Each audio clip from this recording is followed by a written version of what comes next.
ఏదమ్మా చెప్దాం సార్ నా పేరు నాగరాజు నాయక్ సార్. ముందుగా నమస్కారం సార్. చెప్పా. మేము ఇక్కడ తండావాసులు సార్. 200 కుటుంబాలు ఉన్నాయి సార్ మాకు ఇక్కడ తండావాసులు సార్. ఎంతమ్మా? ఇక్కడ తండావాసులు సార్. మేము 200 కుటుంబాలు ఉన్నాయి. మా మొదటి సమస్య శ్మశాన వాటిక సార్. రెండో సమస్య కమ్యూనిటీ హాల్ సార్. మూడో సమస్య మీరు వచ్చినప్పుడు కొండ ప్రాంతం వాసులకు పట్టాలు ఇస్తామన్నారు సార్. నాలుగో సమస్య వచ్చరికి సీసీ రోడ్లు. ఐదో సమస్య వచ్చి వాటర్ సమస్య సార్. ఈ కొంచెం మాకు దృష్టిలో పెట్టుకొని చేయండి సార్.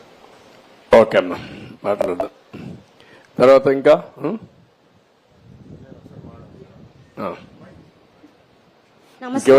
ఇంకెవరన్నా మాట్లాడతారా?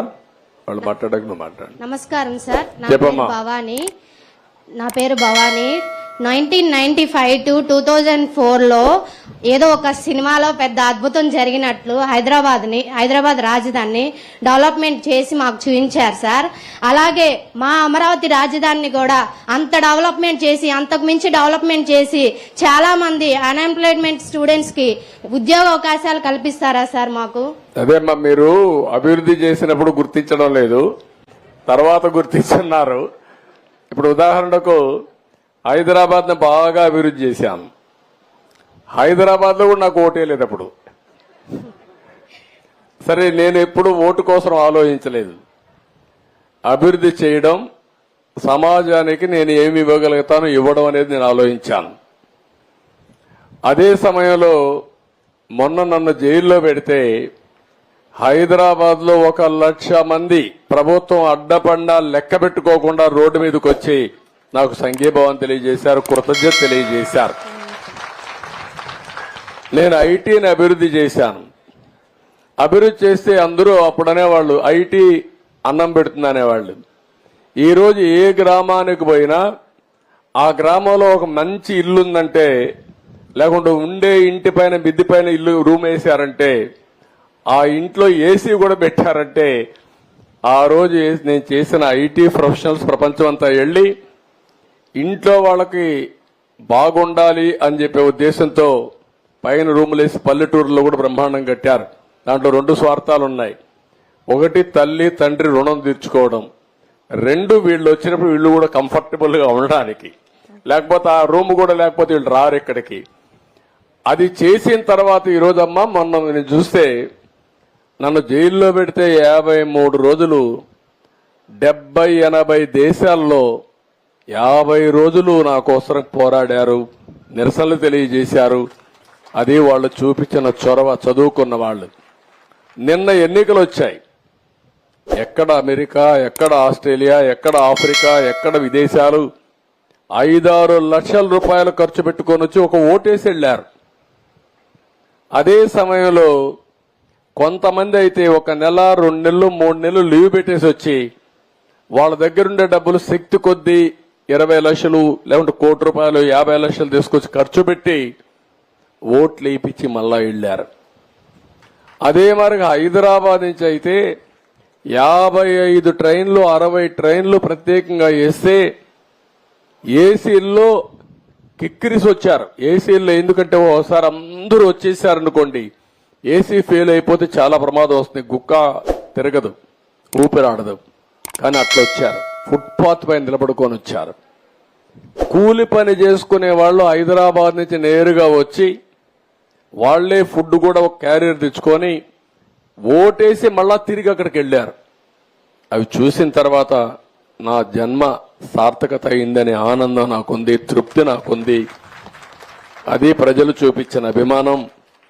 దానివల్లనే మొన్న ఎన్నికల్లో అంత పెద్ద ఎత్తున మీరు ఓట్లేస్తే ఇక్కడికే నేను వచ్చాననుకుంటాను. పక్కన ఓటు వేయడానికి 7 గంటలకి ఉండవల్లికి వచ్చాను. 7 గంటలకి 7 గంటలకు వస్తే నా జీవితంలో ఎప్పుడు చూడలేదు. ఊర్లో వాళ్ళందరూ ఓటుకు వచ్చేసారు. ఫస్ట్ అవర్లో వచ్చారు. మధ్యాహ్నం వరకు ఉండి ఓటేసాడు. ఈ ఉత్సాహం ఎప్పుడు ఉండి మీరు మమ్మల్ని నడిపిస్తే ఈ రాష్ట్రాన్ని ఎక్కడికి తీసుకుపోవాలో అక్కడ తీసుకుపోయే శక్తి మాకు వస్తుందని చెప్పి కూడా నేను మీకు తెలియజేస్తున్నా. మీరు చొరవ చూపించారు. ఇక్కడ 21 సీట్లు గెలిపించారు. ఆ 4 సీట్లు కూడా మా వల్లనే పోయినాయి తప్ప మీ వల్ల కాదు. ప్రజలు ఓట్లేయడానికి సిద్ధంగా ఉన్నారు కానీ సరిగ్గా ఎంచుకోలేకపోయాం. కడాన మన ఓట్లు ఢిల్లీలో కూడా ఉపయోగపడ్డాయి. మీరు ఇచ్చిన సీట్లు ఈరోజు ఎన్డీఏ కూడా కీలకమయ్యి పూర్తిగా మనకు సహకరించే పరిస్థితికి వచ్చారు. తెలుగు ప్రజలు ఇచ్చినటువంటి సహకారం ఢిల్లీలో మన పరపతిని పెంచే పరిస్థితికి వచ్చింది. I'm very happy. దానికి కూడా మీ అందరిని అభినందిస్తున్నా. నేను ఎప్పుడు కూడా తొందరపడను. మీరిచ్చిన గౌరవాన్ని మీకోసం ఉపయోగించడం తప్ప నా స్వార్థం కోసం కాదు. ఎప్పుడు నేను ఆ పని చేయను. మీరెప్పుడు కూడా ఇదే ఉత్సాహంతో ఊరూరు ఆలోచించాలి. కులం కాదు, మతం కాదు, ప్రాంతం కాదు, బంధుత్వం కాదు. సమర్థవంతమైన పాలన, ప్రజాపాలన, మీకు సేవకులుగా ఉండే వ్యక్తులు మీరు ఆలోచించాలి. సమర్థవంతంగా పనిచేసే వ్యక్తులు మీరు ఆలోచించాలి. నేను అడుగుతున్న ఎప్పుడన్నా 5 ఏళ్లు ఈ మారిగా ఫ్రీగా కూర్చొని ఎప్పుడన్నా ఎక్కడన్నా మాట్లాడింది మీరు చూసారా? పేపర్లో, టీవీల్లో చూసారా? మరి ఏంటి కాదు, 5 ఏళ్లలో ఒక్క రోజు కూడా ఇలాంటి పనులు చేయలేకపోయారంటే మనం ఆలోచించుకోవాలి కదా. సంథింగ్ రాంగ్ కదా. కాదు మీరు చూడడం కాదు, మీరు చూడడానికి ఉండాలి కదా. ఎక్కడన్నా ఉంటే నువ్వు పోయానో చూసి వస్తావు, ఇక్కడికి రాకపోయినా. ఆ కమ్మోళ్ళు కూడా పనిచేయడంలా అక్కడ ఉంటాయి కదా, మరుగుదొడ్లు ఉంటాయి కదా, అవి కూడా పనిచేయడంలా. మంత్రులు పోలేదు, ముఖ్యమంత్రులు పోలేదు, ఎవడా పక్కకు పోలేదు. చాలా భయంకరమైన వాతావరణం. థ్యాంక్ యూ తల్లి, నీ అబ్జర్వేషన్ థ్యాంక్ యూ. మళ్ళా ఇప్పటి నుంచి నేను అప్పటికప్పుడు బాధ్యత మీకు రెఫర్ చేస్తా ఉంటా. అదే గాని 2004లో తెలుగుదేశం పార్టీ గెలుచుంటే హైదరాబాద్ లో కూడా ఆంధ్రప్రదేశ్ రాష్ట్రం ఎక్కడికో వెళ్లేది. 2019లో మళ్ళా గెలుచుంటే ఎక్కడికో తీసుకుపోయేవాళ్ళం. ఇప్పటికి గ్యాప్ వచ్చేది కాదు. ఆ గ్యాప్ వచ్చింది, పర్వాలేదు. కనీసం నేను అనుకున్నా ఈసారి ఓటేయకపోతే ఈ రాష్ట్రం ఏమైపోతుందని బాధపడ్డా, తపన పడ్డా. నా కోసం కాదు, కానీ విజ్ఞతతో ప్రజలందరూ ముందుకొచ్చారు, సమయస్ఫూర్తి చూపించారు. ఇది మామూలు విజయం కాదు. ఢిల్లీకి పోతే కూడా ఆంధ్రప్రదేశ్ లో మీకు ఎట్లా వచ్చారో మాకే తెలియదనే పరిస్థితికి వచ్చారు.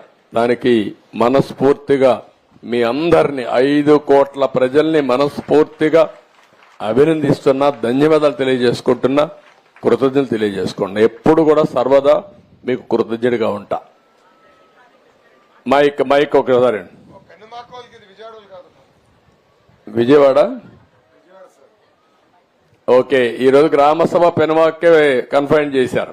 చెప్పమ్మా. సార్ నమస్కారం. సార్ లోకేష్ అన్నకు కూడా నమస్కారం. లోకేష్ అన్న 2019లో లోకేష్ అన్న ఓడిపోయినప్పటికీ మేము అది ఛాలెంజ్ గా తీసుకొని అత్యధిక మెజార్టీ అందించాలని గట్టి ప్రతిజ్ఞ చేసి మెజార్టీతో గెలిపించుకున్నాం సార్. మీరు కష్టపడ్డారా? ప్రజలు ఓట్లు వేశారమ్మా? ప్రజలు ఓట్లు వేశారు, మేము కష్టపడ్డాం సార్. రెండున్నా సరే.